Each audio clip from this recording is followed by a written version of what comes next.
Moro! Mo. Se on Paskareissun 4 tiiseri.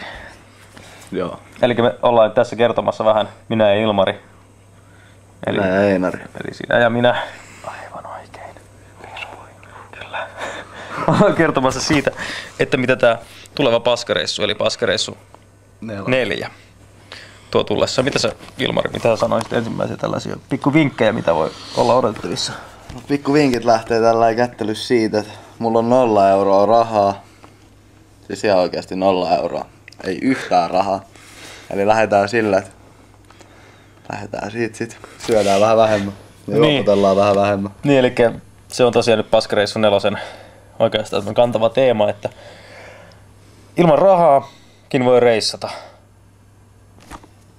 Ilman rahaa voisi vissiin myös syödä.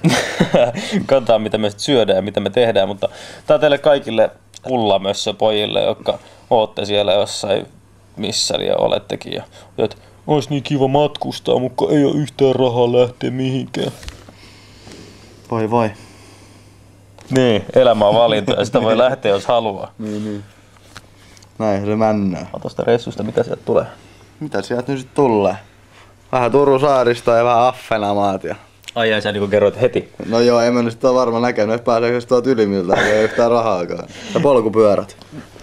Sä kerrot niinku kaikki salaisuudet heti alkuun. Jatkaa. Ei oo niinku enää mitään. Mut joo, mä olin sitä tässä vaan sanomassa, että niinku kuulitte, se on aika paljon rahasta kiinni nyt tällä kertaa. Rahaa. Tai rahan puutteesta. Niin. Niinku huomaatte, ei oo kauheasti ei oo flingiä. Eikä vaatteet. Vaatteetkin lähti. Mitäs muut sä haluaisit tiisata Paskareissun 4? Tuleeko paras reissu ikinä? Näkee sitten. Te reissu toi tullessa. Okei. Kattellaan. Paskareissu 4 lähtee huomenna aamulla. Tai niin, kyllä huomenna aamulla. Noin, nyt me voidaan ruveta panemaan. Yes.